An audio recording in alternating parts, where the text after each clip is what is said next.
All right, let's talk about something we've all felt, probably more often than we'd like to admit. It's that flash of anger, that hair trigger. Today, we're going to break down the huge difference between reacting in the heat of the moment and actually taking a second to respond. You've seen it, right? You're just scrolling through social media and you look at a comment section and it is just a dumpster fire of rage. Or maybe you felt it yourself. You post something, someone disagrees, and bam, you feel that hot surge of anger. We're going to get into why it feels like we're all walking around with such a short fuse, especially online. You know, there's actually a term for this whole vibe, the modern tendency. It's this pattern of, well, quick tempers, these online arguments that go absolutely nowhere, and those knee-jerk cancel 'em responses.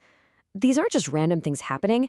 They're all symptoms of a much bigger pattern in how we're all engaging with the world and with each other. So at the very core of this whole modern tendency is a choice. It's a fork in the road we hit a dozen times a day, in big ways and small ways. And that choice is, are you going to react or are you going to respond? And trust me, they are two totally different things. Just look at the difference here. On one side, you've got reacting. That's all passion, all emotion, all snap judgment. It feels powerful, for sure, but what's really happening is that your emotions are controlling you. But on the other side, that's responding.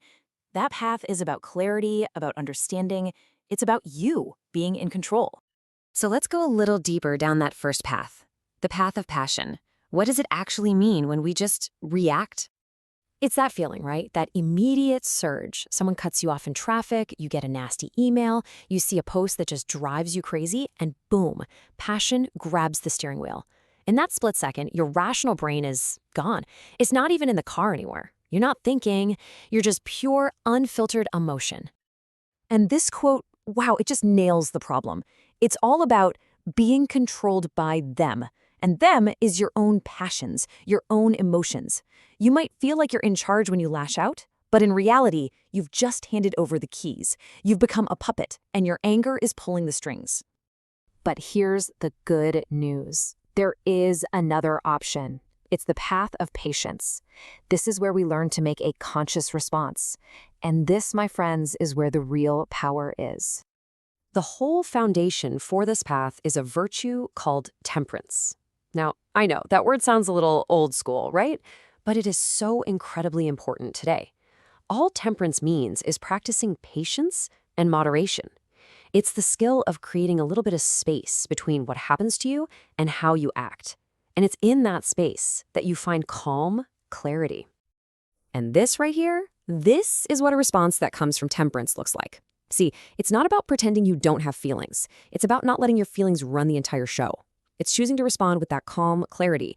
And this is key, actually trying to understand the other side before you jump to conclusions.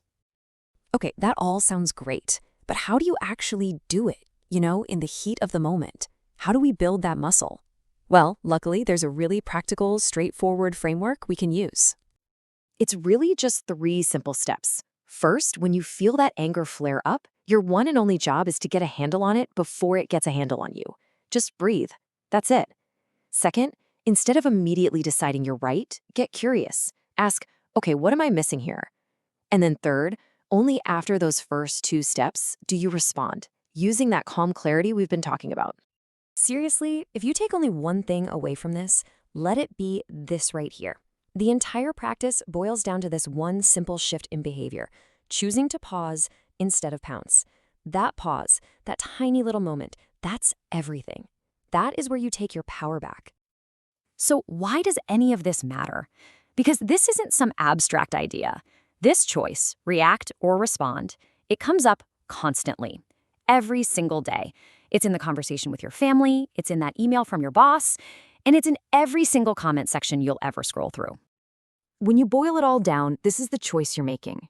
Do you want to lose control to a fleeting emotion, or do you want to maintain control of yourself? Reacting is literally giving your power away. Responding is keeping it for yourself. And this is maybe the most important idea of all. We can't control what happens to us. We can't control the rude comment, the bad news, the frustrating traffic, but we always have control over how we respond. The real power isn't in the thing that happens. It's in the choice you make about the thing that happens. So I'll just leave you with this question to think about. The next time you feel that spark, that little flash of frustration or anger, what's it going to be? Are you going to let passion take over and just react? Or are you going to take a breath, find your clarity, and choose to respond? Because at the end of the day, that choice is always yours.